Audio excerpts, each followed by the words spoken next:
உறவுகளுக்கு அன்பான வணக்கங்கள். ஆசிரியர் மாணவனை அடித்தால் தண்டனை வழங்கலாமா? இது தொடர்பாக கேரளா உயர்நீதிமன்றம் ஒரு வழக்கில் தீர்ப்பளித்திருக்கிறது. இந்த வழக்கினுடைய மனுதாரரான ஆசிரியர் என் மீது போடப்பட்ட வழக்கை ரத்து செய்ய வேண்டும் என்று சொல்லி ஒரு மனு ஒன்றை தாக்கல் செய்கிறார்.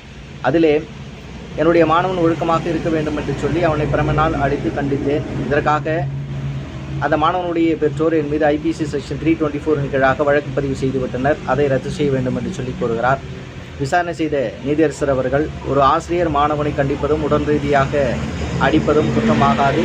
2015ஆம் ஆண்டு சிறார் நீதி சட்டத்தின் கீழாக இது சொல்லப்பட்டு இருக்கிறது. ஆனாலும் ஒரு ஆசிரியர் ஒரு மாணவனை உடல் ரீதியாக அடிப்பதும் கண்டிப்பதும் மன ரீதியாக துன்புறுத்தவும் கூடாது என்றும் 2009 குழந்தைகள் இலவச மற்றும் கட்டாய கல்வி உரிமை சட்டத்தின் பிரிவு 17 சொல்லப்பட்டு இருக்கிறது. ஆகவே இந்த ஆசிரியர் அந்த மாணவனை வேண்டுமென்றே உள்நோக்கத்தோடு அடித்திருப்பதனால் அவர் மீது போடப்பட்ட அந்த வழக்கினை ரத்து செய்ய முடியாது. தொடர்ச்சியாக இந்த வழக்கானது நடைபெறும். இது ஒரு குற்ற செயலாகத்தான் எடுத்துக்கொள்ள வேண்டும் என்று சொல்லப்பட்டு இருக்கிறது. இதை பற்றி நீங்கள் தெரிந்து கொள்ளுங்கள். நன்றி.